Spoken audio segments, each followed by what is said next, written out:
जय जय। आज महीनों से चल रहे इस साहित्य पाठ में जो ग्रंथ है हमारा सत्य दर्शन, वह चल रहा है। और आज जो पाठ पढ़ा गया वो है ध्यान योग। महाराज जी की वाणी है। महाराज जी ने स्वयं चिंतन करके, मनन करके, बहुत प्रयास करके हम समस्त दुनिया वालों के लिए ऐसी सामग्री एकत्र कर रखी है साथियों, जिससे हम भ्रम भूल में न पड़े, अपने जीवन को सफल बना सकें। इसलिए महाराज जी ने हम सबके समक्ष ग्रंथ लिखे हैं और उन ग्रंथों को पढ़ कर के हम अपने आप में सफलता प्राप्त कर सकते हैं, अपने मनुष्य जीवन को सफल कर सकते हैं साथियों। कठिन तो है,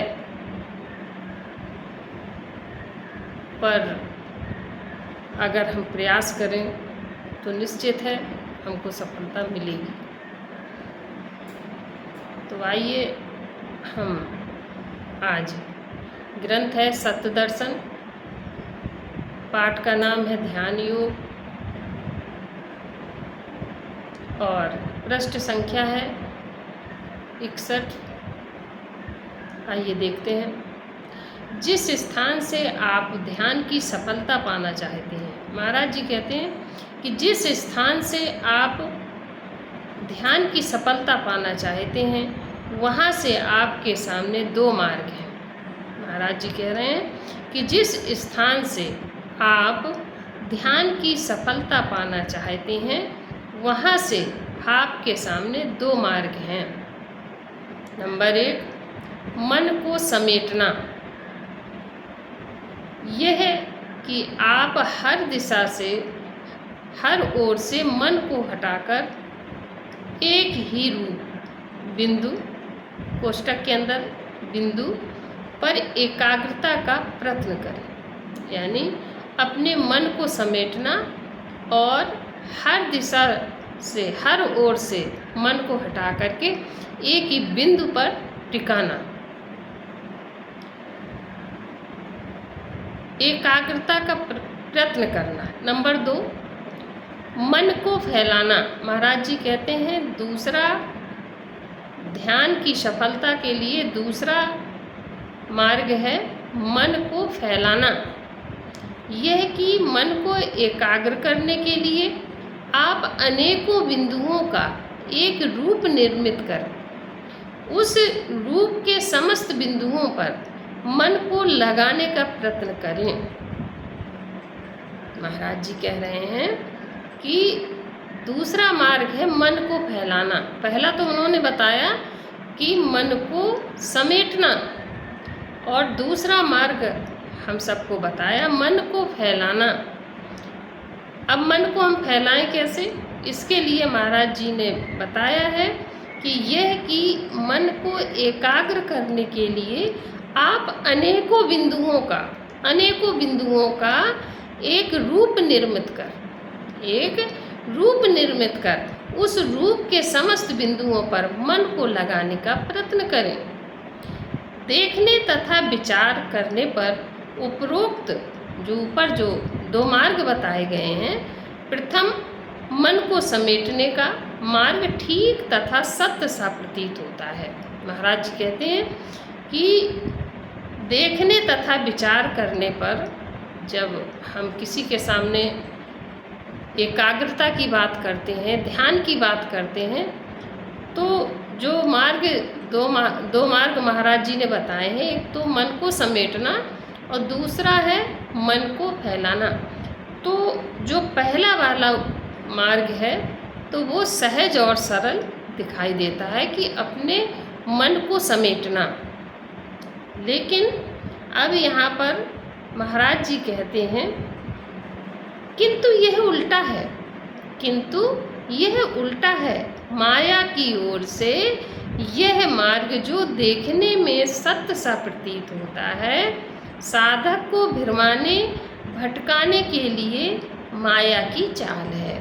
जो महाराज जी बता रहे कि जो आपको पहला मार्ग आपको सहज और सरल समझ में आ रहा है, मन को समेटने वाला, तो ये बिल्कुल उल्टा है, विपरीत है। आप इसके द्वारा मन को एकाग्र नहीं कर सकते हैं। आप ये माया की चाल है, यानी माया आपको भ्रमा रही है, भटका रही है कि आप ईश्वर तक न पहुंच पाएं। इसके लिए कि अपने आप में यानी मन को समेटो, और मन को समेटने का कार्य जो पहला आपको सहज और सरल समझ में आता है, ये बिल्कुल उल्टा है। महाराज जी कहते हैं ध्यान की सफलता के लिए उपरोक्त द्वितीय मार्ग संकेता अनुसार मन को अनेक बिंदुओं में विस्तृत कर, थकाकर, शिथिल कर उस पर पूर्ण अधिकार की सफलता पाई जा सकती है।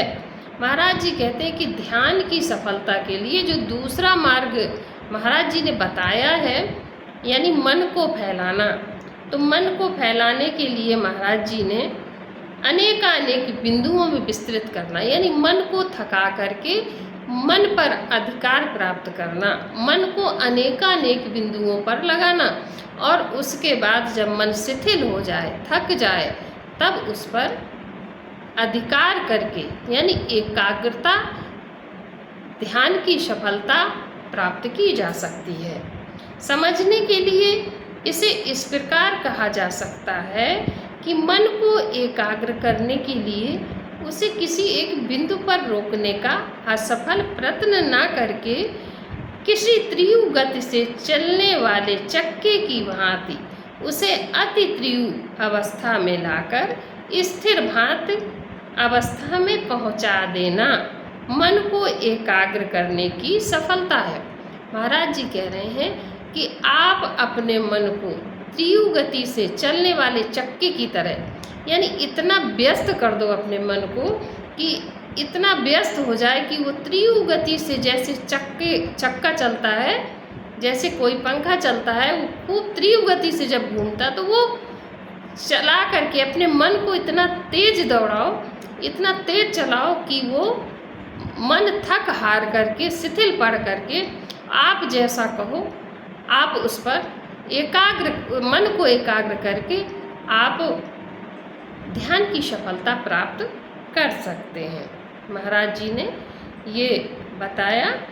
और अथवा किसी एक स्थान पर ध्यान एकाग्र करने का विचार त्याग कर अनेक स्थानों पर ध्यान लगाने का इस प्रकार प्रयत्न करना चाहिए। महाराज जी कहते हैं कि जो ध्यान की सफलता के लिए अभी तक जो योगी हैं, जो ध्यानी हैं, जो विद्वान हैं, जो ज्ञानी हैं, वो आपको मार्ग अभी तक बताए कि अपने मन को किसी एक बिंदु पर टिका करके मन को एकाग्र किया जा सकता है, मन यानी ध्यान की सफलता प्राप्त की जा सकती है। ये बिल्कुल उल्टा है।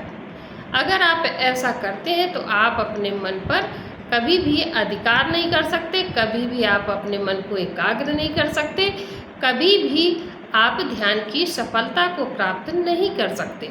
मन को एकाग्र करने के लिए दूसरा मार्ग जो हमें महाराज जी ने बताया कि मन को फैलाना, मन को फैलाने के लिए मन को अपने जो है अनेक बिंदुओं पर टिकाना, मन को अनेक बिंदुओं पर टिकाना और उसका एक रूप बनाना। तो मेरी समझ में ये आता है कि जो महाराज जी ने हमारे लिए समय, आसन, स्थान, आत्मसमर्पण ध्यान जो बताया, उसमें मुझे समझ में आता है कि जो हमारे शारीरिक कार्य हैं, समय, स्थान, आसन, और जो चौथा वाला कार्य है आत्मसमर्पण का, वो मन को फैलाने के लिए, मन को अनेक बिंदुओं पर टिकाने के लिए ये कार्य जो है हमको मिला है। यानी मन को एकाग्र करने के लिए, ध्यान की सफलता प्राप्त करने के लिए जो मन का प्रथम कार्य है आत्मसमर्पण। आत्मसमर्पण यानी 24 घंटे के प्रत्येक कार्य को, जो छोटे बड़े कार्य आपके शरीर और मन से पूरे होते हैं, उन कार्यों को परमात्मा के चरणों में समर्पित करना। ये कार्य आप अपने मन को दे दीजिए। ये मन आपका जो तीव्र गति से चलने वाला है, जो रुकता ही नहीं। अगर आप कहीं पर भी हैं, आपका शरीर कहीं पर है, लेकिन आपका मन वहाँ पर नहीं रहता, मन स्थिर नहीं रहता है। मन जो है, आपका शरीर देखने में यहाँ पर है और हजारों किलोमीटर दूर की बात सोच रहा है। तो इस पर कैसे कंट्रोल किया जाए? तो महाराज जी ने जो हमारे लिए रखा है आत्मसमर्पण।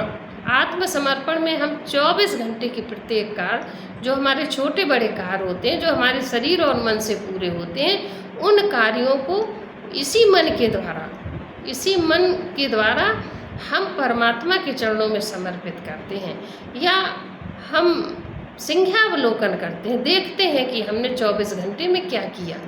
तो जब हम छोटे बड़े कार्यों को जब देखने में अपने मन को व्यस्त करते हैं, मन को अनेकानेक बिंदुओं पर टिकाते, क्योंकि हमारा हर रोज का कार्य एक नहीं होता, हमारा प्रतिदिन कार्य बदलता है। हम एक समय पर एक कार्य नहीं कर पाते, हमारे प्रतिदिन के कार्य बदल जाते हैं। वहाँ पर मन को काम करना ही पड़ेगा। मन बिना काम किए जो है सफलता प्राप्त नहीं कर सकता। तो वहाँ पर आपको कार्य करना पड़ेगा। यानी मन को रट करके नहीं आत्मसमर्पण कर सकता, वहाँ पर उसे ध्यान करना ही पड़ेगा। उसे एक एक बिंदु पर मन को टिका करके, लगा करके आत्मसमर्पण करना पड़ेगा, तभी ध्यान की सफलता प्राप्त हो सकती। जब आप 24 घंटे के प्रत्येक कार्य को ईमानदारी से परमात्मा के चरणों में समर्पित करेंगे, तभी आप सफल हो सकते हैं साथियों। और इसके अलावा कोई रास्ता नहीं है। तो आत्मसमर्पण हमारा 24 घंटे का, तत्पश्चात हमारा 1.5 मिनट का चिंतन दर्शन होता है। उस चिंतन दर्शन में जब मन हमारा थक जाएगा, मन जब हमारा हार जाएगा, शिथिल पड़ जाएगा, तो फिर हम आत्मा जो हमारे अंदर है, लेकिन हमें आत्मा की आवाज़ नहीं सुनाई देती, क्योंकि हम जो है यहाँ पर हमारा मन बहुत उथल पुथल करता है, मन चंचल है, मन हमारा जो है दूसरी बातें सोचता रहता है, अन्य कहीं जाता रहता है, हम आत्मा की बात नहीं सुन पाते हैं। जब मन हमारा थक जाएगा, शिथिल पड़ जाएगा, तब जो है थक हार करके वो जो है उसको लगेगा मैं थोड़ा सा रुकूं, वहाँ पर मन स्थिर होगा, मन एकाग्र होगा, तब हम आत्मा की बात को सुन पाएंगे। तो जो चिंतन दर्शन में हमें आत्मिक संकेत प्राप्त होते हैं, वो परमात्मा का संकेत होता है कि हमारे 24 घंटे में जो हमने कार्य किए हैं, उसमें कौन सा ऐसा कार्य हो गया है हमारे द्वारा, जो हमारे द्वारा ही होकर के हमारे जीवन में उथल पुथल किए, हमारे जीवन में हमें परेशानी में डाल रहा है, हम दुख और अशांति प्राप्त कर रहे हैं। ऐसा कौन सा कार्य है जो हमारे द्वारा संपन्न होकर के हमें ही कष्ट पहुंचा रहा है? तो हम 1.5 मिनट में उस चिंतन दर्शन में हम देख पाएंगे, हम समझ पाएंगे कि ये जो है हमारी आत्मा हमको संकेत करेगी कि तुमसे यहाँ पर भूल हो रही है, यहाँ पर कमी हो रही है, यहाँ पर सुधार करो। तो हमें वहाँ पर ऐसे शब्द नहीं मिलते हैं, वहाँ पर हमको एक संकेत मिलता है कि ये गलती हो गई, यहाँ पर ऐसा नहीं होना चाहिए। एक छोटे से इशारे के रूप में आत्मिक संकेत हमको मिलता है। उस संकेत के अनुसार हम अपने आप को चला करके और अपने मन को एकाग्र करके जो साधना में, मौन साधना में जो आगे की क्रियाएं हैं, यानी साविधान साधना में, फिर हम आगे की क्रियाओं के लिए बढ़ते हैं साथियों। और वो विस्तार से चर्चा करने के लिए हम पुनः आपके सम्मुख आएंगे, और फिर उसके बाद जो है हम ध्यान की जो सफलता के लिए महाराज जी ने जो बताया है, फिर आगे चर्चा करेंगे। और आज बस यहीं तक अपनी बात को हम रखना चाहते हैं, और आप सबसे सादर सप्रेम जय जय।